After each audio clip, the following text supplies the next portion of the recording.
નમસ્કાર વિદ્યાર્થી મિત્રો, કાયદા વિષયની લેક્ચર સિરીઝમાં હું મહેશ મિશ્રા આપ સૌનો ફરીથી એકવાર હાર્દિક સ્વાગત કરું છું.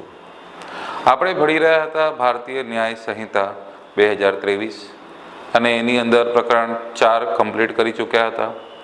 પ્રકરણ 5 પણ ચાલુ કર્યું અને પ્રકરણ 5ની અંદર કલમ નંબર 73 સુધી કમ્પ્લીટ થઈ ગયું હતું. વિડીયો લેક્ચર વધારે પડતું હતું, એના માટે આપણે એને થોડું શોર્ટ કર્યું હતું. એના માટે હવે બીજા ભાગમાં બાકીની કલમો અહીંયા ચલાવીશું. તો હવે સ્ટાર્ટ કરીએ આગળની કલમો.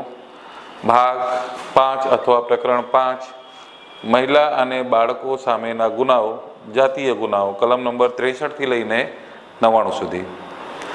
તો કલમ 72 સુધી કમ્પ્લીટ કર્યું હતું. નેક્સ્ટ 73 સુધી કમ્પ્લીટ કર્યું હતું.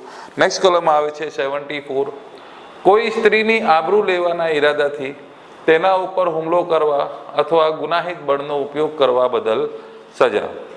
એને આપણે બીજા ભાષામાં છેડતી પણ કહીએ અથવા બળાત્કારની કોશિશ પણ કહીએ.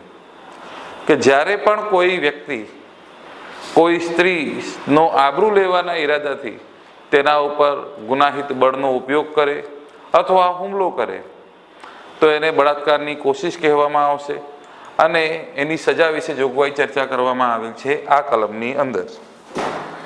તો જો લખ્યું છે, કોઈ પણ વ્યક્તિ કોઈ સ્ત્રીની આબરૂ લેવાના ઈરાદાથી હુમલો કરે છે અથવા ગુનાહિત બળનો ઉપયોગ કરે છે તો તેને નીચે મુજબની સજા કરવામાં આવશે. સજા શું છે?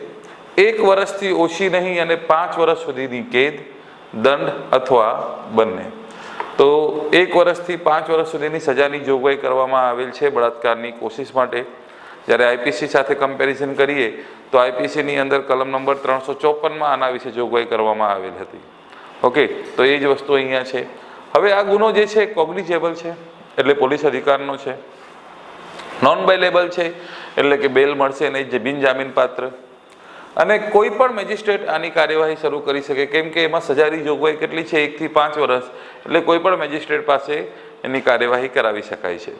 તો આ વસ્તુ યાદ રાખવાનું છે કે સ્ત્રીની આબરૂ લેવાના ઈરાદાથી તેના ઉપર હુમલો કરવામાં આવે કે ગુનાહિત બળનો ઉપયોગ કરવામાં આવે તો તેની સજાની જોગવાઈ આપેલ છે કલમ નંબર 74માં. નેક્સ્ટ કલમ જોઈએ. કલમ નંબર 75, જાતીય સતામણીની વ્યાખ્યા અને તેની સજા. આ જો આઈપીસી સાથે કમ્પેરિઝન કરીએ તો 354A હતું જાતીય સતામણીની વ્યાખ્યા અને તેની સજા. શું કહે છે જાતીય સતામણી એટલે શું હોય છે જોઈએ. નીચેનામાંથી કોઈ પણ કૃત્ય કરનાર વ્યક્તિ જાતીય સતામણીનો ગુનો કરે છે તેમ કહેવાય. હવે કયા કયા કૃત્યો એ જાતીય સતામણીની વ્યાખ્યામાં આવે છે? શારીરિક સંપર્ક અને અણગમતી અને સ્પષ્ટ લૈંગિક પહેલનો સમાવેશ થાય છે. શારીરિક સંપર્ક કરવું કોઈ સ્ત્રી સાથે, એને ના ગમતું હોય એવી રીતે એને સ્પર્શ કરવું અથવા કોઈ પણ પ્રકારનું પહેલ કરવું જેના કારણે એના સાથે શારીરિક સંપર્કમાં આવી શકાય. પછી બીજો, જાતીય સંભોગ માટે માંગ કરવી અથવા વિનંતી કરવી, એના સાથે સેક્સ કરવા માટે માંગણી કરવી અથવા તો વિનંતી કરવી. ત્યાર પછી સ્ત્રીની ઈચ્છા વિરુદ્ધ અશ્લીલ કે બીભત્સ સાહિત્ય બતાવવું, કોઈ પોર્નોગ્રાફી એને બતાવવું મોબાઈલના માધ્યમથી કે કોઈ ફોટાના માધ્યમથી કે ટીવીના માધ્યમથી, કોઈ પણ રીતે એને અશ્લીલ વિડીયો કે પોર્નોગ્રાફી બતાવવું. જાતીય ટિપ્પણીઓ કરવી, એ એવી રીતે શબ્દો વાપરવું જેના કારણે જાતીય પ્રકારની ટિપ્પણી થાય. તો આ કૃત્યો કરવામાં આવે તો એને શું કહેવામાં આવશે? જાતીય સતામણી. તો જાતીય સતામણીની વ્યાખ્યા અને સજા બંને કલમ નંબર 75માં આપવામાં આવેલ છે. તો ફરીથી, શારીરિક સંપર્ક કરવો, અણગમતી રીતે સ્પષ્ટ રીતે લૈંગિક પહેલનો સમાવેશ થાય, જાતીય સંભોગ માટે માંગ અથવા વિનંતી કરવી, અશ્લીલ કે બીભત્સ સાહિત્ય બતાવવું અને જાતીય ટિપ્પણી કરવી, તો તે જાતીય સતામણીનો ગુનો કરે છે તેમ કહેવાશે. શું સજા છે? તો એની અંદર કહેવામાં આવેલ છે કે પેટા કલમ 1ના 1, 2, 3માં જે નિર્દિષ્ટ કરવામાં આવેલ છે, એટલે કે 1, 2 અને 3માં જે નિર્દિષ્ટ કરવામાં આવેલ છે એ કૃત્ય કરે તો 3 વર્ષથી સખત કેદની સજા અથવા દંડ અથવા બંને કરવામાં આવશે. ગુનો કોગ્નિઝેબલ હશે, નોન બેલેબલ હશે અને સેશન્સ કોર્ટમાં એનું કેસ ચાલશે. પછી ત્રીજામાં શું કહેવામાં આવ્યું છે કે પેટા કલમ 4 એટલે શેની વાત કરે છે? એટલે જાતીય ટિપ્પણીઓ કરવાની વાત કરે છે. તો 75ના પેટા કલમ 3ની અંદર એમ કીધું છે કે પેટા કલમ 1ના ચોથા ભાગમાં ઉલ્લેખિત ગુનો કરનાર કોઈ પણ માણસને નીચે મુજબની સજા કરવામાં આવશે. તો જાતીય ટિપ્પણી કરવા બદલ સજા ઓછી છે, 1 વર્ષની કેદ અથવા દંડ અથવા બંને સજા કરવામાં આવશે. એ પણ કોગ્નિઝેબલ છે, નોન બેલેબલ છે અને સેશન્સ કોર્ટમાં કેસ ચાલશે. તો યાદ રાખજો, કોઈ પણ સ્ત્રી સાથે કોઈ પણ જાતીય સતામણીનું કૃત્ય કરવામાં આવે તો એને 3 વર્ષ સુધીની સખત કેદ દંડ કરવામાં આવશે. અને જો ખાલી શબ્દો ઉચ્ચારવામાં આવે છે તો 1 વર્ષની કેદ દંડ અથવા બંને સજા કરવામાં આવશે. નેક્સ્ટ કલમ જોઈએ. કોઈ સ્ત્રીને નિવસ્ત્ર કરવાના ઈરાદાથી તેના પર હુમલો કરવા અથવા ગુનાહિત બળ વાપરવા બદલ સજા. સ્ત્રીના શરીર ઉપરથી એના વસ્ત્રો ઉતારવાના ઈરાદાથી કોઈ પણ પ્રકારથી હુમલો કરવામાં આવે અથવા ગુનાહિત બળ વાપરવામાં આવે તો એના વિશે સજા વિશે જોગવાઈ કરવામાં આવેલ છે. મેં એક કિસ્સો સાંભળ્યું હતું કે એક કોલેજની આગળથી કોઈ બસ જતી હોય છે, પબ્લિક બસ. હવે પબ્લિક બસની અંદર કોઈ વિદ્યાર્થી, મહિલા વિદ્યાર્થી છોકરી એ ચઢે છે અને પાછળથી એનો દુપટ્ટો કોઈ છોકરો ખેંચી લે છે. તો દુપટ્ટો એનો ખેંચે છે એટલે કે શરીર ઉપરથી વસ્ત્રો ખેંચવાના ઈરાદાથી અથવા નિવસ્ત્ર કરવાના ઈરાદાથી કૃત્યમાં આવી જાય છે. તો એ જ લખ્યું છે કે કોઈ સ્ત્રીને નિવસ્ત્ર કરવાના ઈરાદાથી તેના ઉપર હુમલો કરવા અથવા ગુનાહિત બળ વાપરવા બદલ સજા. તો જ્યારે કોઈ પણ વ્યક્તિ કોઈ મહિલાને નિવસ્ત્ર કરવાના ઈરાદાથી તેના પર હુમલો કરે અથવા નિવસ્ત્ર થવા માટે મજબૂર કરવાના ઈરાદાથી આવા કૃત્યને પ્રોત્સાહન આપે તો તેને નીચે મુજબની સજા કરવામાં આવશે. સજાની વાત કરીએ 3 વર્ષથી ઓછી નહીં અને 7 વર્ષ સુધી કોઈ પણ પ્રકારની કેદ, દંડ અથવા બંને. કોગ્નિઝેબલ ગુનો છે, નોન બેલેબલ છે અને કાર્યવાહી ક્યાં ચાલશે? સેશન્સ કોર્ટની અંદર કાર્યવાહી ચાલશે. કન્સેપ્ટ ક્લિયર થયું? તો યાદ રાખજો, નિવસ્ત્ર કરવાના ઈરાદાથી કલમ નંબર 76. 74માં હતું કે એના સાથે બળાત્કારની કોશિશ કરવી. ત્યાર પછી 75માં હતું જાતીય સતામણી. 76માં છે એને નિવસ્ત્ર કરવાના ઈરાદાથી એના સાથે કોઈ કૃત્ય કરવા બદલ સજા. અને નેક્સ્ટ આવે છે સ્ત્રીની નગ્નતા જોવાના ઈરાદાથી કૃત્ય કરવા બદલ સજા. જો નેક્સ્ટ લખ્યું છે કલમ નંબર 77 કે સ્ત્રીની નગ્નતા જોવાના ઈરાદાથી કૃત્ય કરવા બદલ સજા. જ્યારે કોઈ સ્ત્રી પોતાના કામમાં ઓતપ્રોત થયેલી હોય અને કોઈ પણ વ્યક્તિ એની નગ્નતા જોવા માટે કોઈ પણ કૃત્ય કરે, દાખલા તરીકે નહાતી હોય, મળમૂત્રનો ત્યાગ કરતી હોય, વસ્ત્રો બદલતી હોય, ત્યારે એના શરીરના છુપા ભાગને જોવાના ઈરાદાથી જ્યારે કોઈ પણ પ્રકારનું કૃત્ય કરવામાં આવે તો એ સામેલ થશે સ્ત્રીની નગ્નતા જોવાના ઈરાદાથી કરવામાં આવેલ કૃત્યમાં. અને આવા કૃત્યની અંદર આ જોગવાઈ કરવામાં આવેલ છે કે જ્યારે કોઈ પણ વ્યક્તિ કોઈ સ્ત્રી અંગત કામમાં સંડોવાયેલી હોય ત્યારે તેની નગ્નતા જોવાના ઈરાદાથી કોઈ પણ કૃત્ય કરે અથવા આવી છબીનો પ્રસાર કરે અથવા ફોટાનો પ્રસાર કરે તો તેને નીચે મુજબની સજા કરવામાં આવશે. સજાની વાત કરીએ તો પ્રથમ વખત 1 વર્ષથી ઓછી નહીં અને 3 વર્ષ સુધીની કોઈ પણ પ્રકારની કેદ અને દંડ. ત્યાર પછી બીજી વખત 3 વર્ષથી ઓછી નહીં અને 7 વર્ષ સુધીની કોઈ પણ પ્રકારની કેદ અથવા દંડ. જોવા જઈએ તો બંનેની અંદર કોગ્નિઝેબલ છે, એક બેલેબલ છે અને એક નોન બેલેબલ છે. બીજી વખત કરવામાં આવે તો નોન બેલેબલ છે અને કેસ ક્યાં ચાલશે? સેશન્સ કોર્ટની અંદર કેસ ચાલશે. તો સ્ત્રીની નગ્નતા જોવાના ઈરાદાથી કરવામાં આવેલ કૃત્ય. આ જો આઈપીસી સાથે કમ્પેરિઝન કરવામાં આવે તો આઈપીસીમાં 354, 354A, 354B, 354C, સીમાં નગ્નતા જોવાના ઈરાદાથી કરવામાં આવેલ કૃત્યની વાત હતી. ચલો નેક્સ્ટ કલમ આવે છે કલમ નંબર 78, પીછો કરવો. ઇંગ્લિશમાં એને કહેવામાં આવે છે સ્ટોકિંગ. આ અત્યારે સૌથી વધારે પ્રચલિત ગુનો છે. સ્ટોકિંગ, જ્યારે કોઈ પણ પુરુષ કોઈ સ્ત્રી સાથે એનો વાતચીત કરવાનો પ્રયત્ન કરે, એનો પીછો કરે, સોશિયલ મીડિયાના માધ્યમથી કે ટેલિફોન દ્વારા કે અન્ય કોઈ પણ રીતે એના સાથે સંપર્કમાં આવવાનો પ્રયત્ન કરે ત્યારે તે વ્યક્તિ સ્ટોકિંગનો ગુનો કરે છે તેમ કહેવાય. જોઈએ કે જ્યારે કોઈ વ્યક્તિ કોઈ સ્ત્રીનો પીછો કરે છે, તેની સાથે વાતચીત કરવાનો પ્રયત્ન કરે છે, સંપર્ક સાધે છે, ઇલેક્ટ્રિક માધ્યમથી કે સોશિયલ મીડિયાના માધ્યમથી સંપર્ક સાધવાનો પ્રયત્ન કરે છે, જેમાં સ્ત્રી અવગણના દર્શાવે છે, ત્યારે તે સ્ટોકિંગ એટલે કે સ્ટોકિંગનો ગુનો કહેવાય. હવે સ્ટોકિંગના ગુનાની સજાની વાત કરીએ તો પ્રથમ વખત 3 વર્ષ સુધીની કોઈ પણ પ્રકારની કેદની સજા અથવા દંડ અથવા બંને કરવામાં આવશે, અને બીજી વખત 5 વર્ષ સુધીની કોઈ પણ પ્રકારની કેદની સજા અથવા દંડ અથવા બંને કરવામાં આવશે. ગુનાની વાત કરીએ તો પહેલી વખત કરવામાં આવે છે તો કોગ્નિઝેબલ, બેલેબલ અને કોઈ પણ મેજિસ્ટ્રેટ એનું કેસ ચલાવશે, અને બીજી વખત કરવામાં આવશે તો કોગ્નિઝેબલ, નોન બેલેબલ કોઈ પણ મેજિસ્ટ્રેટ દ્વારા એનું કેસ ચલાવવામાં આવશે. તો યાદ રાખજો, કોઈ સ્ત્રીનો પીછો કરવો એ પણ બહુ મોટો ગુનો હોય છે, અને એના અંતર્ગત 3 વર્ષથી 5 વર્ષ સુધીની સજા કરવામાં આવે છે. ઓકે, તો અહીંયા પીછો કરવો એ ગુનો પૂરો થાય છે. નેક્સ્ટ છે કે સ્ત્રીની મર્યાદાનું અપમાન કરવાના હેતુથી શબ્દો ઉચ્ચારવા બદલ સજા. કોઈ પણ સ્ત્રીને બદનામ કરવાના ઈરાદાથી શબ્દો ઉચ્ચારવામાં આવે છે તો એ પણ એક બહુ મોટો ગુનો ગણવામાં આવે. જે કોઈ પણ સ્ત્રીની મર્યાદાનું અપમાન કરવાના ઈરાદાથી કોઈ પણ શબ્દો બોલે અથવા અવાજ કે હાવભાવ કરે અથવા કોઈ પણ સ્વરૂપમાં કોઈ પણ પ્રકારની વસ્તુને પ્રદર્શિત કરે અથવા મહિલાની ગોપનીયતામાં દખલગીરી કરે તો તેને નીચે મુજબની સજા કરવામાં આવશે. સજા શું છે? તો 3 વર્ષ સુધીની સાદી કેદ અથવા દંડ અથવા બંને.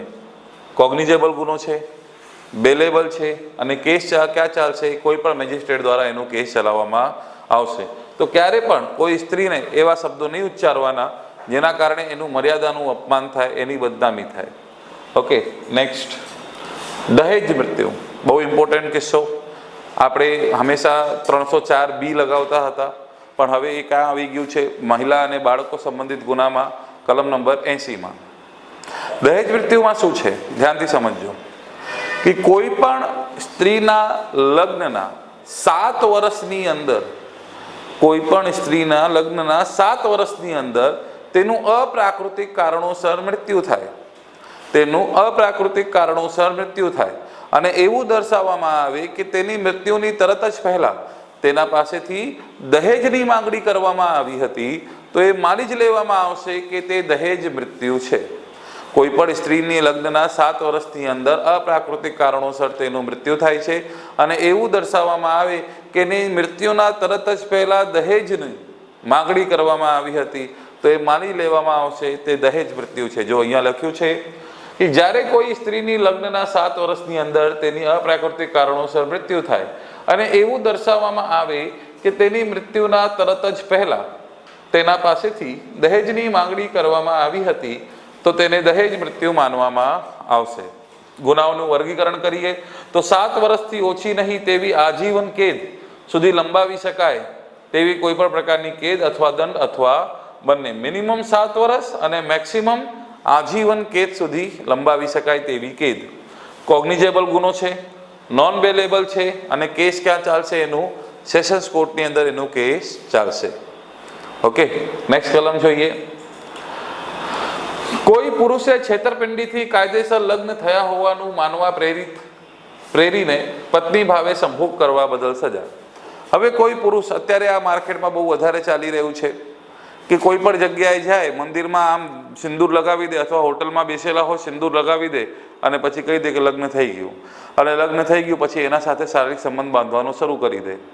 તો આ શું કરી રહ્યો છે કે છોકરીને પ્રેરિત કરી રહ્યો છે કે તું બસ મારી પત્ની થઈ ગઈ છે, અને હવે એને પ્રેરિત કરે કે તું મારી સાથે શારીરિક સંબંધ બાંધ.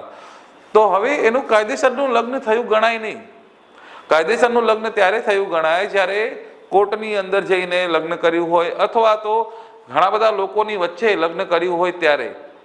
આમને આમ સિંદૂર ભરી દેવાથી લગ્ન ના કહેવાય, અને પછી એને ફોસલાવીને કે લલચાવીને એના પાસેથી શારીરિક સંબંધ બાંધે છે, તો આ કલમ મુજબ એને સજા થશે. જોઈએ, કોઈ પુરુષે છેતરપિંડીથી કાયદેસર લગ્ન થયા હોવાનું માનવા પ્રેરીને પત્ની ભાવે સંભોગ કરવા બદલ સજા. કોઈ પુરુષ જે કપટ વડે તેની સાથે કાયદેસર રીતે પરિણીત ન હોય, કોઈ પુરુષ કપટ વડે તેની સાથે કાયદેસર રીતે પરિણીત ન હોય તેવી કોઈ પણ સ્ત્રીને એવું પ્રેરે છે કે તેણીએ તેની સાથે કાયદેસર રીતે લગ્ન કર્યા છે અને તે માન્યતામાં તેની સાથે સહવાસ કરવા અથવા શારીરિક સંબંધ બાંધવા માટે પ્રેરિત કરે છે, તો તેને નીચે મુજબની સજા કરવામાં આવશે. કેટલી સજા છે આની અંદર? તો યાદ રાખજો, 10 વર્ષ સુધીની કેદ, દંડ અથવા બંને સજા કરવામાં આવશે. તો આજે અત્યારે નવા છોકરાઓ નીકળેલા છે કે બસ માંગ ભર્યું અને બસ લગ્ન કરી થઈ ગયું છે અને પછી હોટલમાં જતા રહે, તો આ વસ્તુ યાદ રાખજો, આ સજા કરવામાં આવશે. 10 વર્ષ સુધીની કેદ અથવા દંડ અથવા બંને. કોગ્નિઝેબલ ગુનો છે, નોન બેલેબલ છે, કેસ ક્યાં ચાલશે? ફર્સ્ટ ક્લાસ મેજિસ્ટ્રેટ પાસે. ચલો આગળ વધીએ. કલમ નંબર 82, પતિ અથવા પત્નીની હયાતીમાં ફરીથી લગ્ન કરવા બદલ સજા. આ શું છે? જેને કહેવાય છે દ્વિપત્નીત્વ. ભારતની અંદર હિન્દુ ધર્મમાં એક લગ્ન કર્યા બાદ બીજો લગ્ન કરી શકાતું નથી. જો પ્રથમ પત્ની અથવા પતિએ તલાક ન આપ્યું હોય તો બીજો લગ્ન ન કરી શકાય.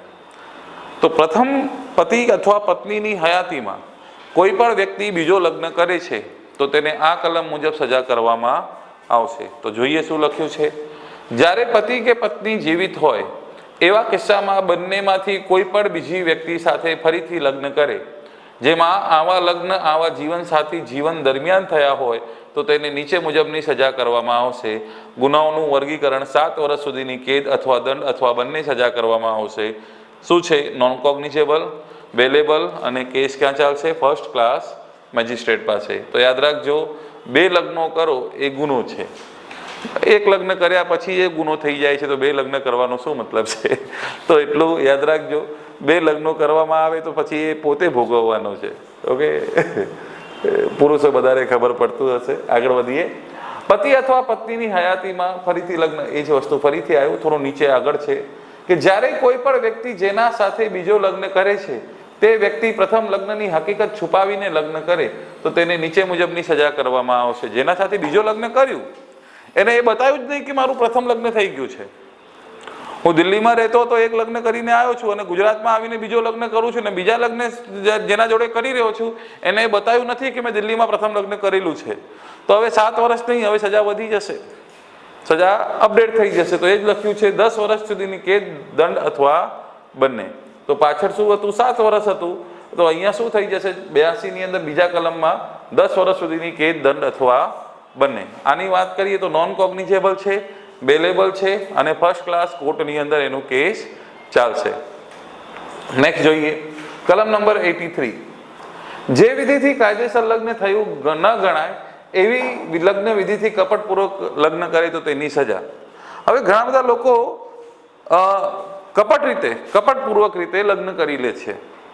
તો મેં તમને જે કીધું કે સહવાસ કરવા માટે જો આવી રીતે કર્યું હોય તો એના માટે અલગ કલમ છે, પણ કપટપૂર્વક રીતે હજુ કોઈ લગ્નનો નિયમ આવું છે જ નહીં અને એવી રીતે નિયમોના વિરુદ્ધમાં જઈને લગ્ન કરી લેતા હોય તો એના માટે સજાની જોગવાઈ છે કે જ્યારે કોઈ વ્યક્તિ અપ્રામાણિક રીતે અથવા કપટી ઈરાદાથી લગ્ન કરે છે, તે જાણીને કે તે કાયદેસર રીતે લગ્ન કર્યા નથી, તો તેને નીચે મુજબની સજા કરવામાં આવશે.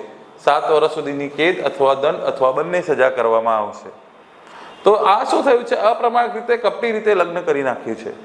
તો નોન કોગ્નિઝેબલ ગુનો છે, નોન બેલેબલ છે અને કેસ ક્યાં ચાલશે? ફર્સ્ટ ક્લાસ મેજિસ્ટ્રેટ પાસે. ઓકે, નેક્સ્ટ જોઈએ કલમ નંબર 84, મેં તુझको ભગા લાયા હું તેરે ઘર સે તેરે પતિ કે ડર સે. પરણેલી સ્ત્રીને ગુનાહિત ઈરાદાથી ભગાડી જવા બદલ સજા. આપણો કાયદો બહુ જોરદાર છે. પહેલા એક ગુનો હતો વ્યભિચાર. એ વ્યભિચાર ગુનો જે હતું એમાં એમ હતું કે જ્યારે કોઈ પુરુષ કોઈ પરણેલી સ્ત્રી સાથે તે સ્ત્રીની સંમતિથી પરંતુ તેના પતિની સંમતિ વગર સંભોગ કરે છે તો પછી એ પુરુષને 5 વર્ષની સજા થાય. 2017માં સુપ્રીમ કોર્ટે વ્યભિચારને રદ કરી નાખ્યું કે હવે જો પરણેલી સ્ત્રી સાથે કોઈ પુરુષ સંભોગ કરે તો એને કોઈ પણ સજા નહીં થાય. પરંતુ એક કલમ રદ કરતા ભૂલી ગયા મારા હિસાબથી. મને એવું લાગે છે કે પરણેલી સ્ત્રીને ગુનાહિત ઈરાદાથી ભગાડી જવા બદલ સજા. એટલે કે એ પતિની સાથે રહેતી હોય અને પછી એના સાથે સંભોગ કરવામાં આવે તો એ ગુનો નથી, પણ ભગાડી લઈ જવામાં આવે તો ગુનો છે. જોરદાર કહેવાય. પત્ની સાથે રહેતી હોય અને સંભોગ કરે છે તો કોઈ ગુનો નથી, પણ જો એને ભગાડી જવામાં આવે તો એ ગુનો માનવામાં આવશે. જોરદાર કહેવાય. તો એ જ લખ્યું છે, જ્યારે કોઈ વ્યક્તિ કોઈ સ્ત્રીને લઈ જાય અથવા લલચાવે કે જેને તે કોઈ અન્ય પુરુષની પત્ની હોવાનું જાણતો હોય અને તેનો ઈરાદો તે સ્ત્રી સાથે સંભોગ કરવાનું હોય તો તેને નીચે મુજબની સજા કરવામાં આવશે. એને ખબર છે કે બીજાની પત્ની છે, તમે ભગાડી લઈ જાઓ છો, ગુનો છે, છતાં પણ લઈ જાય તો એને સજા થશે. પણ ત્યાં એની સાથે રહે અને સાથે સંભોગ કરે છે તો કોઈ ગુનો નથી. તો આ ભારતના જે કાયદા બનાવનારા લોકો છે એને થોડું વિચારવું જોઈએ. ગુનાઓનું વર્ગીકરણ 2 વર્ષ સુધીની કેદ અથવા દંડ અથવા બંને સજા કરવામાં આવશે. નોન કોગ્નિઝેબલ, બેલેબલ અને કોઈ પણ મેજિસ્ટ્રેટ દ્વારા એનો કેસ ચલાવી શકાય. આગળ વધીએ. કલમ 85, કોઈ સ્ત્રીના પતિ અથવા પતિના સગા દ્વારા સ્ત્રી ઉપર ક્રૂરતા આચરવા બદલ સજા. આ બહુ પોપ્યુલર કલમ છે. આઈપીસીમાં કલમ 498 ક માં હતું, હવે કલમ નંબર 85 માં આપવામાં આવેલ છે. લગ્ન પછી સ્ત્રી પોતાનું ઘર છોડીને બીજાના ઘરમાં જાય છે તો એ સમય દરમિયાન એમને કાયદા મુજબ પાવર આપવામાં આવે છે કે એની સાથે કોઈ પણ પ્રકારનું માનસિક કે શારીરિક અત્યાચાર થાય છે તો એ ગુનો માનવામાં આવશે. તો એ જ વસ્તુ અહીંયા લખ્યું છે કે કોઈ પણ સ્ત્રીના પતિ અથવા પતિના સગા દ્વારા કોઈ સ્ત્રી ઉપર ક્રૂરતા આચરવામાં આવે તો એની સજા વિશે જોગવાઈ કરવામાં આવેલ છે. જ્યારે કોઈ સ્ત્રીના પતિ અથવા પતિના સગા સ્ત્રીને ક્રૂરતાનો શિકાર બનાવે તો તેને નીચે મુજબની સજા કરવામાં આવશે. સજાની જોગવાઈની વાત કરીએ તો 3 વર્ષ સુધીની કેદ અથવા દંડ અથવા બંને સજા કરવામાં આવશે. Non cognizable, non bailable, first class મેજિસ્ટ્રેટની અંદર એનો કેસ ચાલશે. આ ગુનો કોગ્નિઝેબલ ક્યારે ગણાશે?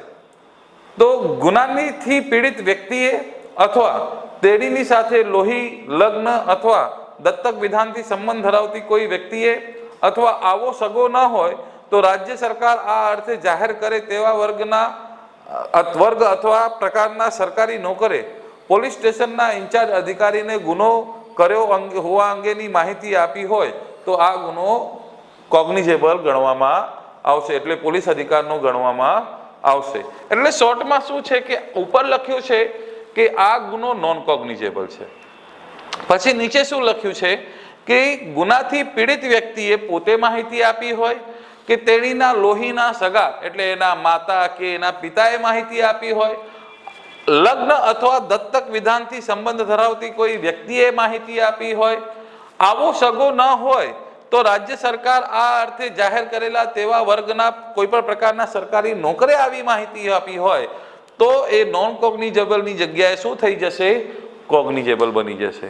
તો એટલું યાદ રાખજો, સ્ત્રીના પતિ અથવા પતિના સગા દ્વારા. હવે એક વિદ્યાર્થીએ સવાલ પૂછ્યો, પત્ની પીડિત પતિ કહેવાય.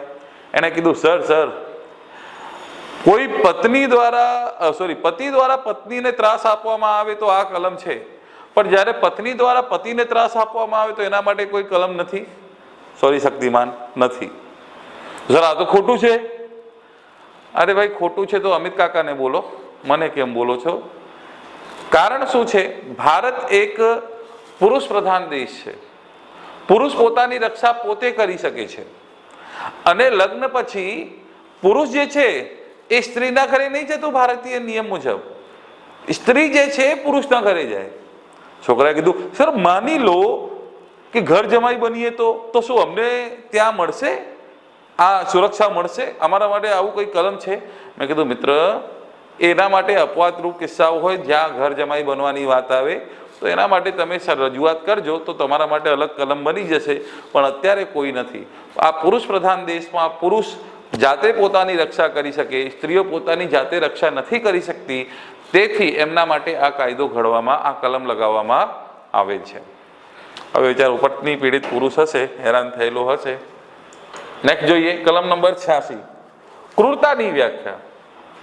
હવે જે પાછળ અહીંયા લખ્યું છે કે ક્રૂરતા આચરવા બદલ સજા, તો ક્રૂરતામાં શું આવશે એના વિશે માહિતી છે કે કલમ 85 ના હેતુઓ માટે ક્રૂરતાનો અર્થ નીચે મુજબ રહેશે. કોઈ પણ ઇરાદાપૂર્વકનું વર્તન કે જે સ્ત્રીને આત્મહત્યા કરવા માટે પ્રેરે અથવા ગંભીર ઈજા પહોંચાડે અથવા સ્ત્રીના જીવન, અંગ અથવા આરોગ્ય માટે જોખમ ઊભું કરે તેવી સંભાવના હોય તો યાદ રાખજો, એને આત્મહત્યા કરવા માટે પ્રેરે છે, એને ગંભીર ઈજા પહોંચાડે છે, સ્ત્રીના જીવન, અંગ અથવા આરોગ્યને માટે જોખમ ઊભું કરે છે અને એ આરોગ્ય માનસિક અથવા શારીરિક કોઈ પણ હોય, બંને. ત્યાર પછી સ્ત્રીની સતામણી, જ્યાં તેણીને અથવા તેની સાથે સંબંધિત કોઈ પણ વ્યક્તિને કોઈ પણ મિલકત અથવા મૂલ્યવાન વસ્તુની કોઈ પણ ગેરકાયદેસર માંગ પૂરી કરવા માટે દબાણ કરવામાં હેતુથી અથવા તેની સાથે સંબંધિત કોઈ પણ વ્યક્તિ દ્વારા આવી માંગ કરવાના નિષ્ફળ કરવાનું કારણ બને. એટલે શોર્ટમાં શું છે, કોઈ પૈસા માંગે, બરોબર, તો એ બધી વસ્તુ ક્રૂરતામાં આવશે એવી વાત કહેવામાં આવેલ છે. નેક્સ્ટ કલમ જોઈએ, કલમ નંબર 87. કોઈ સ્ત્રીને લગ્ન વગેરેની ફરજ પાડવા માટે તેનું અપહરણ અથવા અપનયન અથવા દબાણ કરવા બદલ સજા. હવે સ્ત્રી પોતે લગ્ન કરવા માંગતી જ ના હોય, પણ એના માટે બળજબરી એનું અપહરણ થઈ ગયું હોય અથવા અપનયન થયું હોય અથવા તો દબાણ કરવામાં આવે, તો એના માટે સજાની જોગવાઈ છે. તો એ જ લખ્યું છે કે જ્યારે કોઈ પણ સ્ત્રીને બળજબરી અથવા તેણીની ફરજ પાડવામાં આવે કે તેણીની ઈચ્છા વિરુદ્ધ કોઈ પણ વ્યક્તિ સાથે લગ્ન કરવા અથવા તેણીની ગેરકાયદેસર સંભોગ માટે બળજબરી અથવા લલચાવવામાં આવે, અપહરણ અથવા અપનયન કરે, તો તેને નીચે મુજબની સજા કરવામાં આવશે. આટલું લાંબુ ખેંચ્યું છે, પણ આપણા ટાઇટલમાં જ ખબર પડી જાય કે સ્ત્રીને લગ્ન વગેરેની ફરજ પાડવા માટે તેનું અપહરણ કે અપનયન કરવામાં આવે તો તેને 10 વર્ષ સુધીની કેદ અથવા દંડ અથવા બંને સજા કરવામાં આવશે. ગુનો કોગ્નિઝેબલ છે, નોન બેલેબલ છે અને સેશન્સ કોર્ટમાં એનું કેસ ચાલશે. નેક્સ્ટ જોઈએ, કલમ નંબર 88. ગર્ભપાત કરવા બદલ સજા. આઈપીસીની અંદર કલમ નંબર 312 થી લઈને 318 સુધી ગર્ભપાત વિશે ખાસ જોગવાઈ કરવામાં આવી હતી. એ જ વસ્તુ હવે અહીંયા લઈ આવવામાં આવ્યું છે. ગર્ભપાત કરવા બદલ સજા, કે જ્યારે કોઈ સ્ત્રીનું ગર્ભપાત કરવામાં આવે તો તેને આ કલમ મુજબ સજા કરવામાં આવે છે. કોઈ સ્વેચ્છાએ બાળક ધરાવતી સ્ત્રીને ગર્ભપાત કરાવે છે, જો આવો ગર્ભપાત સ્ત્રીના જીવનને બચાવવાના હેતુથી સદભાવનાથી કરવામાં આવ્યો નથી તો તેને નીચે મુજબની સજા કરવામાં આવશે.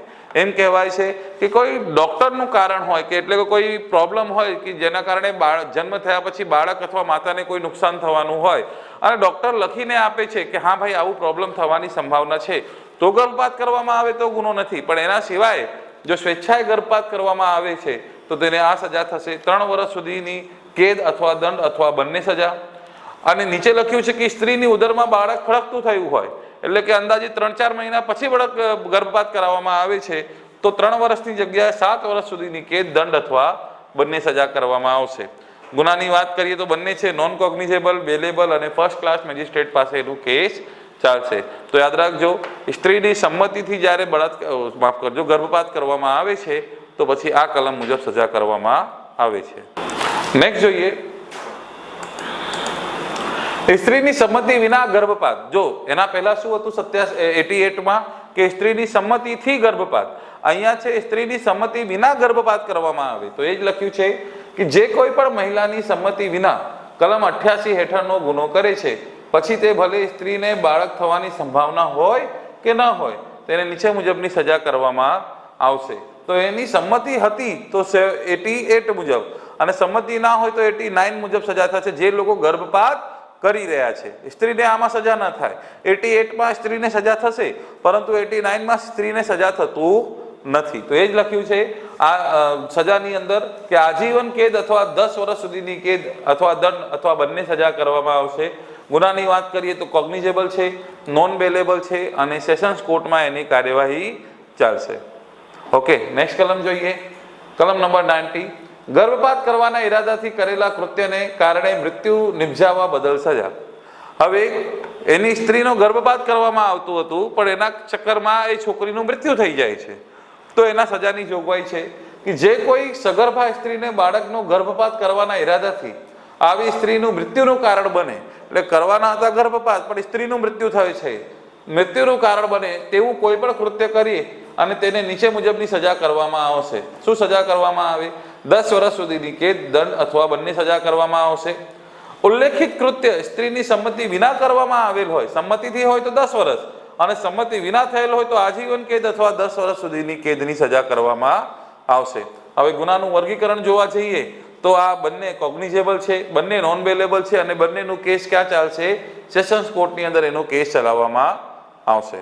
નેક્સ્ટ કલમ જોઈએ, કલમ નંબર 91. બાળક જીવતું ન જન્મે, બાળક જીવતું ન જન્મે અથવા જન્મ પછી તુરંત મૃત્યુ પામે તે હેતુથી કરવામાં આવેલ કૃત્ય કરવા બદલ સજા. હવે ઈરાદો એવો હોય કે બાળક કઈ પણ રીતે પેટમાં જ મરી જાય, જીવતું ન જન્મે, અથવા જન્મે તો મરેલું મૃત્યુ થાય. તો ઘણા બધા વખતે આવું થાય છે કે ગર્ભમાં જ્યારે મહિલા હોય છે, કોઈ બાળક છોકરી હોય છે, તો હવે ઘણી ઘણા લોકો બોલતા હશે સર મહિલા કેમ બોલો છો, તો સ્ત્રી કહી શકાય, કોઈ પણ ગમે વયની હોય એ સ્ત્રી. ઓકે, તો કોઈ પણ ગર્ભમાં સ્ત્રી હોય, છોકરી હોય અને એ લોકો જાણી બૂજીને ગર્ભપાત કરાવી નાખતા હોય, આવા સંજોગો જોવા મળે છે.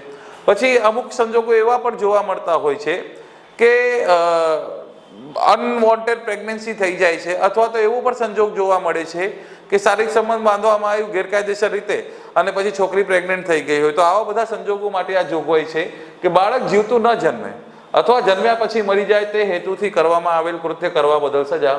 જે કોઈ પણ બાળકના જન્મ પહેલા કોઈ પણ કૃત્ય કરે છે કે જેથી કરીને તે બાળક જીવતો ન જન્મે અથવા તેના જન્મ પછી તે મૃત્યુ પામે, અને જો આવું કૃત્ય માતાની જીવનને બચાવવાના હેતુથી સદભાવનાથી કરવામાં આવ્યું ન હોય તો તેને નીચે મુજબની સજા કરવામાં આવશે. સજાની વાત કરીએ તો 10 વર્ષ સુધીની કેદ અથવા દંડ અથવા બંને સજા કરવામાં આવશે. ગુનો કોગ્નિઝેબલ છે, નોન બેલેબલ છે અને કેસ ક્યાં ચાલશે? સેશન્સ કોર્ટની અંદર એનો કેસ ચલાવવામાં આવશે. નેક્સ્ટ કલમ જોઈએ, કલમ નંબર 92. ગુનાહિત મનુષ્યવધ ગણાય એવા કૃત્યથી ઉદરમાં ફરકતું થયું હોય તેવા અજાત બાળકનું મૃત્યુ નિપજાવવા બદલ સજા.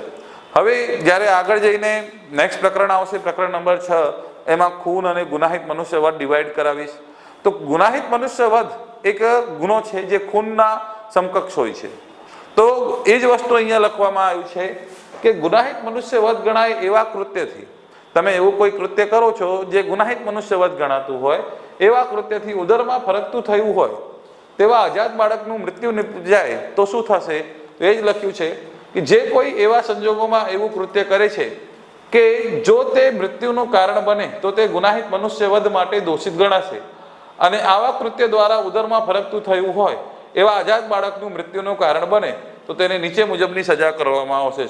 એક્ઝામ્પલ પણ લખ્યું છે કે તે જાણીને કે ગર્ભવતી મહિલાના મૃત્યુનું કારણ બની શકે છે એવું કૃત્ય કરે છે, જો તે સ્ત્રીના મૃત્યુનું કારણ બને છે તો તે ગુનાહિત મનુષ્યવધ સમાન ગણાય.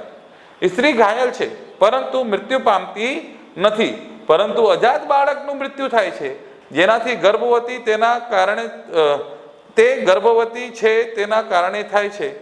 આ કલમમાં જે વ્યાખ્યા કરવામાં આવેલ છે એના મુજબ ગુનો ગણવામાં આવશે. શોર્ટમાં મને ખબર છે કે કોઈ સ્ત્રી પ્રેગ્નન્ટ છે અને એ પ્રેગ્નન્ટ સ્ત્રીને હું કોઈ પણ રીતે એને ગુનાહિત મનુષ્યવધ નિપજે એવી રીતે એના સાથે કૃત્ય કરું છું.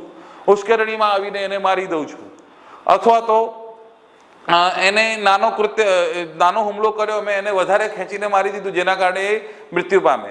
હવે એમાં એ છોકરી નહીં મરતી પણ એના ગર્ભમાં જે બાળક છે એ મરી જાય છે.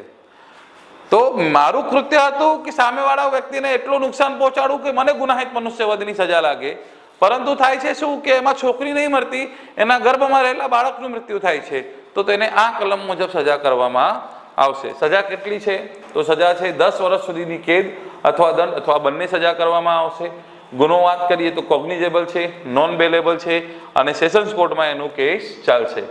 નેક્સ્ટ કલમ છે માતા કે પિતા અથવા બાળકની સંભાળ રાખનારી વ્યક્તિએ 12 વર્ષથી ઓછી ઉંમરના બાળકને આરક્ષિત મૂકી દેવા અથવા ત્યજી દેવા બદલ સજા. નાના બાળકોને આમ અનાથ આશ્રમની બહાર છોડી દેવામાં આવે, મંદિરમાં છોડી દેવામાં આવે, જન્મ છુપાવવા માટે આવું ઘણા બધા કાંડો કરવામાં આવે છે. તો જો આવી રીતે 12 વર્ષ કરતા નીચેની વયનો બાળક છે તમે કોઈ પણ જગ્યાએ આમ આરક્ષિત મૂકી દો અથવા ત્યજી દો, એ ગુનો છે. તો એ જ લખ્યું છે અહીંયા.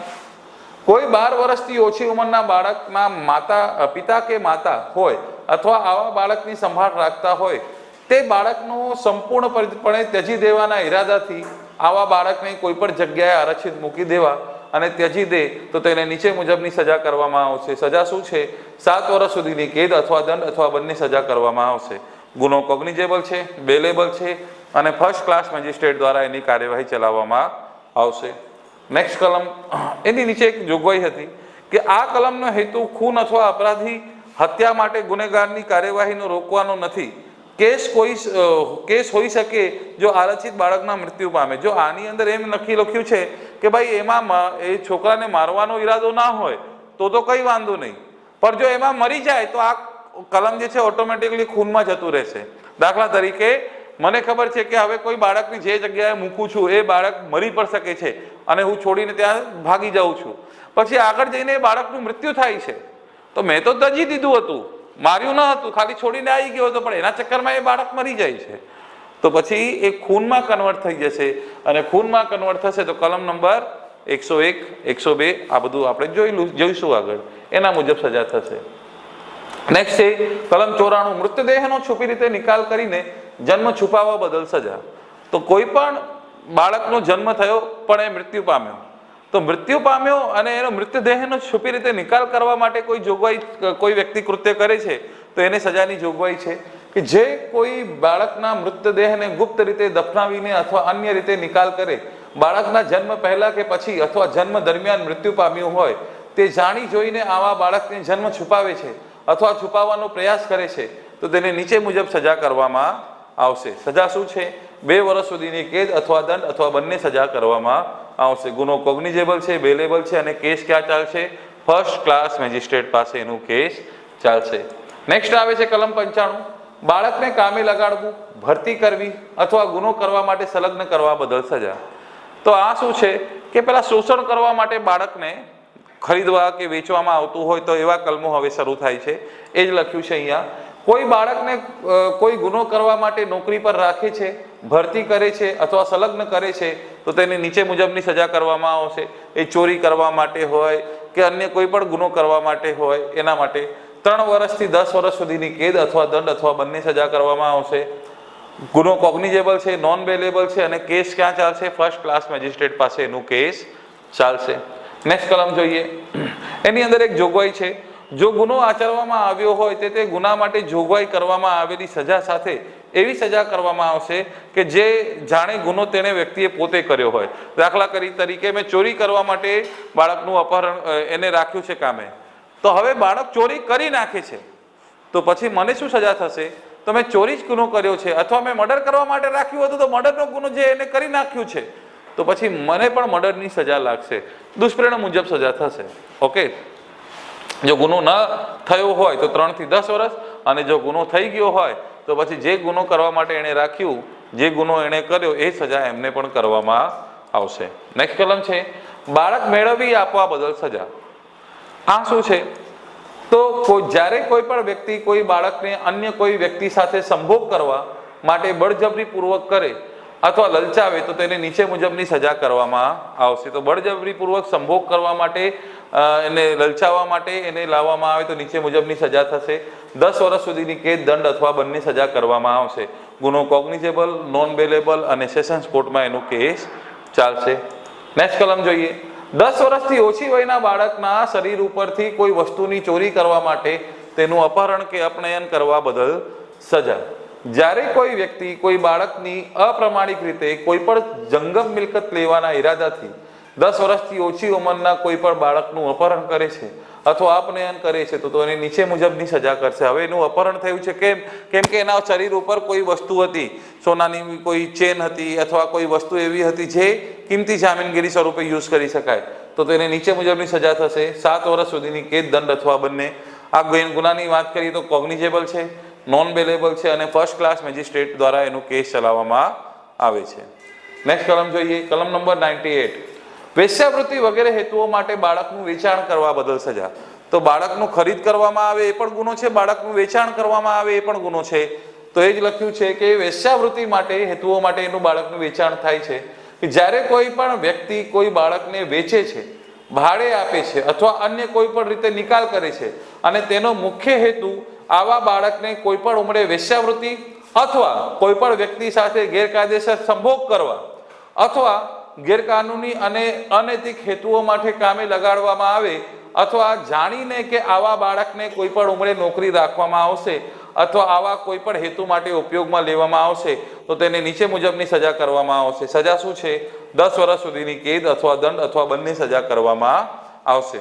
ગુનાની વાત કરીએ તો કોગ્નિઝેબલ છે, નોન બેલેબલ છે, સેશન્સ કોર્ટ છે. શોર્ટમાં આ કલમને સમજાવું તો વેશ્યાવૃત્તિ કરવા માટે બાળકનું વેચાણ કરે છે, 18 વર્ષ કરતાં નીચેની વયના બાળકનું વેચાણ કરે છે તો આ કલમ લાગે છે. નેક્સ્ટ કલમ છે કલમ નંબર 99, છેલ્લું કલમ આ પ્રકરણનું. વેશ્યાવૃત્તિના હેતુઓ માટે બાળકને ખરીદવા બદલ સજા. એમાં બાળકનું વેચાણ કર્યું હતું, અહીંયા બાળકને ખરીદે છે તો જે વ્યક્તિ ખરીદશે આખું વસ્તુ સેમ છે, બસ સજા જે છે નીચે બદલાઈ જશે. 7 વર્ષથી 14 વર્ષ સુધીની કેદ અથવા દંડ અથવા બંને સજા કરવામાં આવશે. ગુનો કોગ્નિઝેબલ છે, નોન બેલેબલ છે અને સેશન્સ કોર્ટમાં એનું કેસ ચલાવી શકાય છે. મોટાભાગના કલમો આની અંદર જે આપવામાં આવેલ હતું મિત્રો પ્રકરણમાં, એ કલમથી આપ ક્યાંક ને ક્યાંક જે કેસ છે આપની પાસે આવતું જ હોય છે, સાંભળ્યું જ હશે, કોઈ નવું કલમ નથી. પણ હવે શું છે કે અલગ અલગ જગ્યાએ એને આઈપીસીમાં રાખવામાં આવ્યું, તો એ બધું ભેગું કરીને મહિલા અને બાળકો માટે અલગથી એક પ્રકરણ બનાવી દેવામાં આવ્યું છે. પ્રકરણ નંબર 5 મહિલા અને બાળકો સામેના ગુનાઓ. આની પીડીએફ પણ મેં એપ્લિકેશનમાં મૂકેલી છે, તો એ એપ્લિકેશનની અંદરથી પીડીએફ જોઈને પણ યાદ કરવાનો પ્રયત્ન કરજો. આમાંથી વધારે પ્રશ્નો પૂછાય છે. ઓકે, તો આ વિડીયો લેક્ચરમાં આટલું જ. નેક્સ્ટ વિડીયો લેક્ચરમાં આપણે જોઈશું પ્રકરણ number 6. Thank you very much. જય હિન્દ, જય ભારત.